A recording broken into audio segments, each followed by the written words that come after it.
Hey, what's up guys? This is Anthony from Anthony's Customs, and for this review, we are looking at the new Marvel Legends 12-inch Spider-Man, the spiritual successor to the old Marvel Icons figures, which I will bring that Spider-Man out in just a bit so you guys can compare them. And at first glance, I thought this guy was a pretty darn good figure. He looked good in the photos. I got him out of the box, I posed him a little bit, and then I realized, what the heck, Hasbro? There are some seriously dumb decisions on this figure. Seriously, like really bad, I don't like it at all type things. And then there are some good things about it too, so that's what you're here for. We're going to talk about the good and the bad, and we'll see if you guys want to buy it after we're done with the review. So let's get him off the stand and take a closer look. This guy stands almost exactly 12 inches. He's just a little bit short of it, which makes him about 29.5 centimeters. So pretty well advertised 12-inch line of figures, and he's okay. It turns out he's only okay. In terms of accessories, we have the standard head with a totally unmasked head and then the half unmasked head. We have a web-slinging hand, or a thwip hand for either side, a fist hand for either side, and a wall-crawling hand for either side. So a total of 6 hands and 3 heads. Not too shabby. In terms of paint on this guy, obviously all of the webbing is painted on there, which is okay. It's mostly pretty clean. We have some issues, especially like on his forehead. Let's zoom in a little bit so you can see that. He's missing a chunk right there on his forehead, so that's not particularly good. As far as the eyes, it's okay. It's not great. They're mostly outlined alright, but some of the black is pretty fuzzy. And the eyes themselves are actually kind of silver, so if you want white eyes, it's not perfectly white, but it's not too bad. In terms of the blue, the line work is okay. In most cases, it's pretty well done. And then in some cases, it's just like, why is the paint not good? Because, for instance, most of the figure is molded in red with blue painted, but in some of it, it's molded blue with red painted, which I understand they try to do whichever is the most on that particular part of the body, but it doesn't match. If you look at the arm, for instance, we have the shoulder that's molded in red, and the forearm that's molded in red, and then the bicep that is molded in blue. And the red paint they used is glossy and a little bit more vibrant and a little bit darker, so it doesn't look very good. And throughout the figure, the molding and the painting, none of it's very consistent.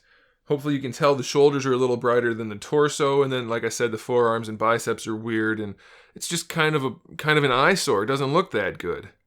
I don't know, maybe you won't notice it once it's posed, but it is something to consider. So now let's talk about the articulation, in which case we have some good stuff and some bad stuff. The head is generally pretty good. You can lean it all the way back, all the way forward. You can lean it around, no problem. You can pose the head just fine. As far as the shoulders go, we do have butterfly joints in there, so you can bring them forward, bring them back. They tend to kind of spring back into place. Hopefully that's not the case for everybody. This one's not so bad. So the butterfly joints work pretty darn well. I like that.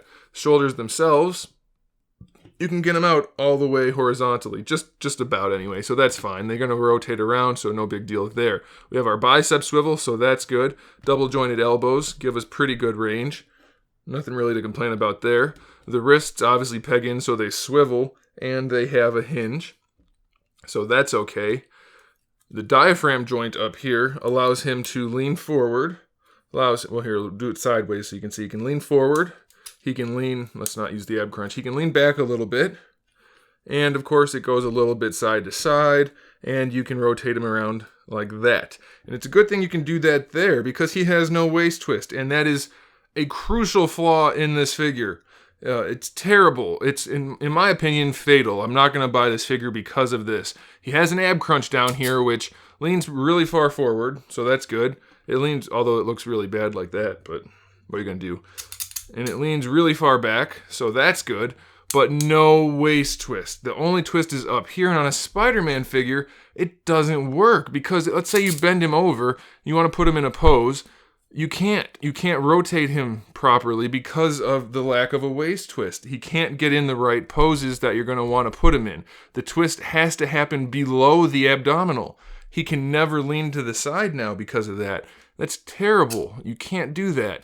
If they had swapped the diaphragm to down here and then had put an ab crunch higher up, that would have worked, or just somehow inserted a swivel and then put the ab crunch in, it would have worked. But without having a waist swivel to use with that, it's really gonna limit.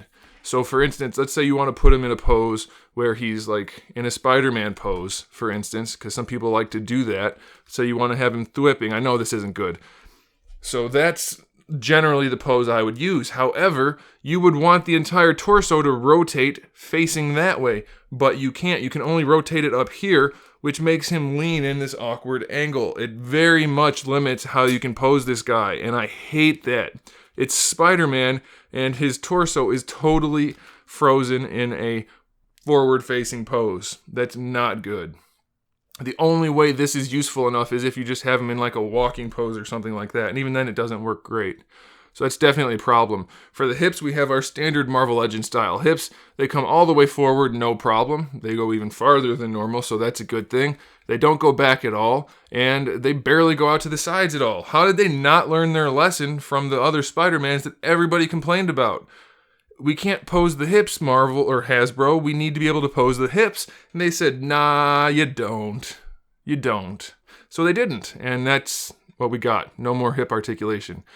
Thigh swivel works, double jointed knees, those are good. We have a shin swivel, so if you need that, you have that. For the ankles, they go forward far enough, back far enough. We have our ankle rocker. It's still offset, but that's okay. And we have a toe hinge, which is okay. It's a little far back, though.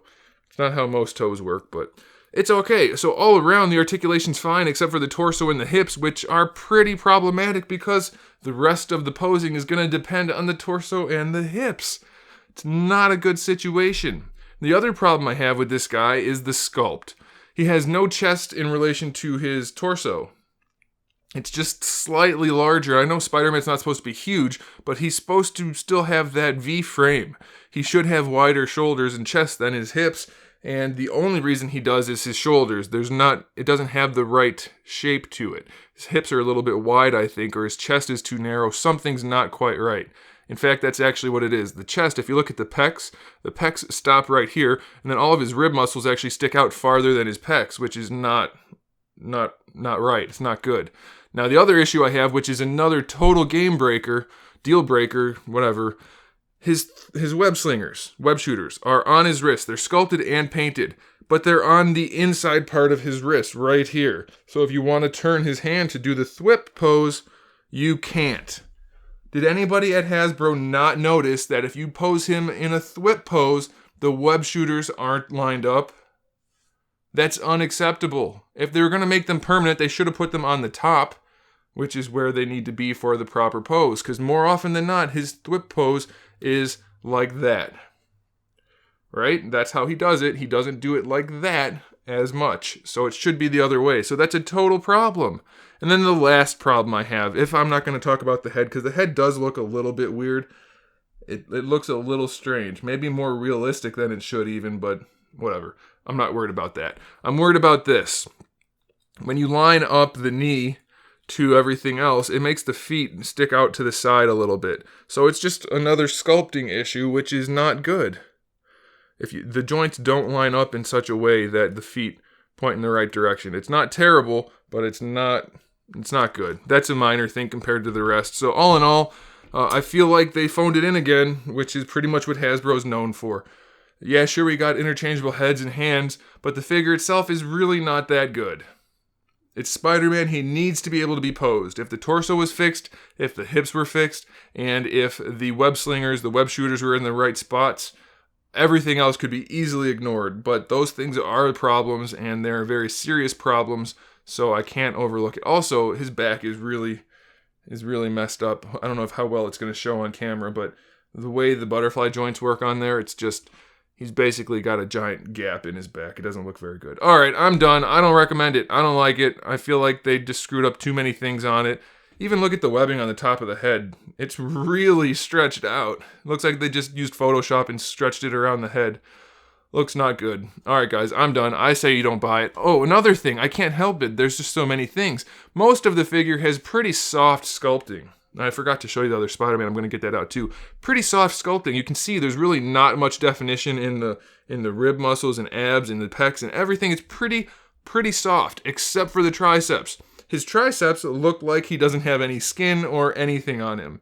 It's like someone was sculpting it. He's got the triceps done, and they said, "Oh, time's up. Budget's spent. You're done." and then the rest was left the way it was, just blocked out. So very disappointing indeed. Before we go, let me get the other one out just so you can compare. Obviously, they both have their faults. I've reviewed this guy before, and he's not perfect by any means. I'm not saying one's better than the other. I'm just showing you so that you can see them, what they look like next to each other. Obviously, this one's based on the more McFarlane style figure with the skinny body, and this one is built more like the newer Spider-Mans with the lot thicker, less Spider-Man looking body. So you can decide which one you prefer, but now you know that the new one is not particularly good. To be honest, the other one, the older one's not particularly good either, but now you have the information to make that decision for yourself. Thanks for watching. He's falling over right now, even though I'm holding his feet. Yeah, so that's a problem on the old one. Anyway, thanks for watching, guys. I'm going to call it there. Make sure you subscribe to the channel. I have new videos every single day. We talk about action figures, movies, TVs, video games. Televisions. We don't talk about televisions. Anyway, we talk about all kinds of stuff, and like I said, new stuff every day. So make sure you subscribe, and in the meantime, keep collecting.